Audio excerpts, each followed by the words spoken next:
नमस्कार, आप देख रहे हैं श्रीधारा मीडिया। महाशिवरात्रि के अवसर पर अखंड हरजाम का हुआ आयोजन।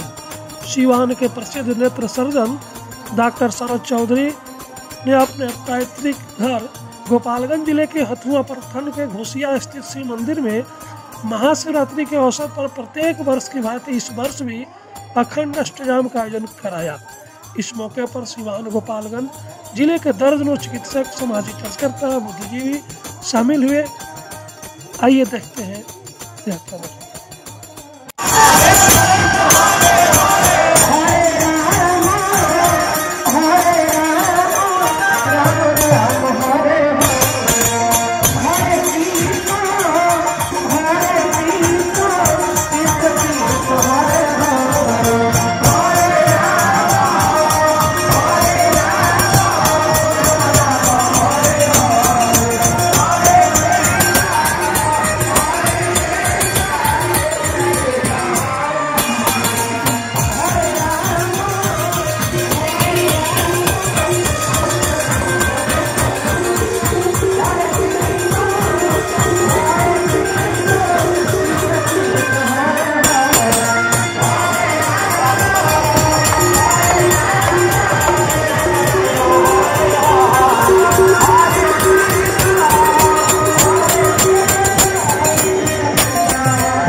राम राम हरे हरे,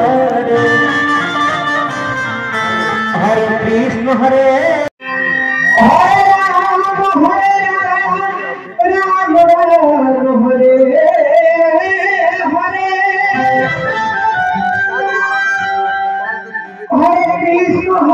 कृष्ण कृष्ण कृष्ण हरे हरे,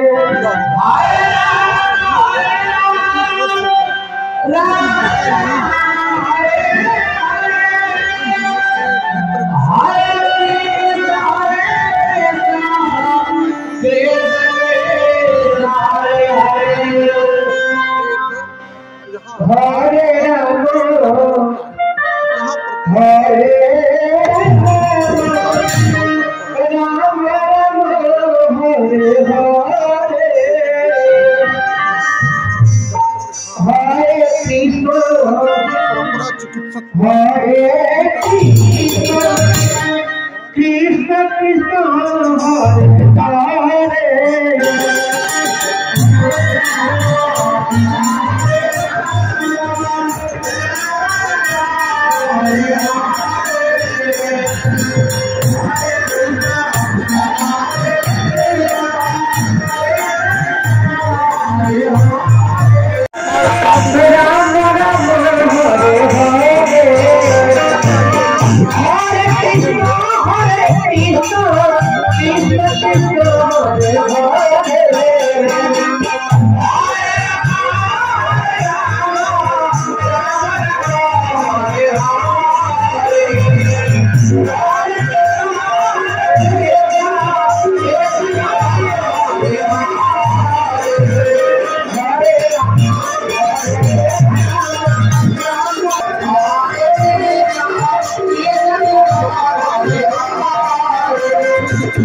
हरे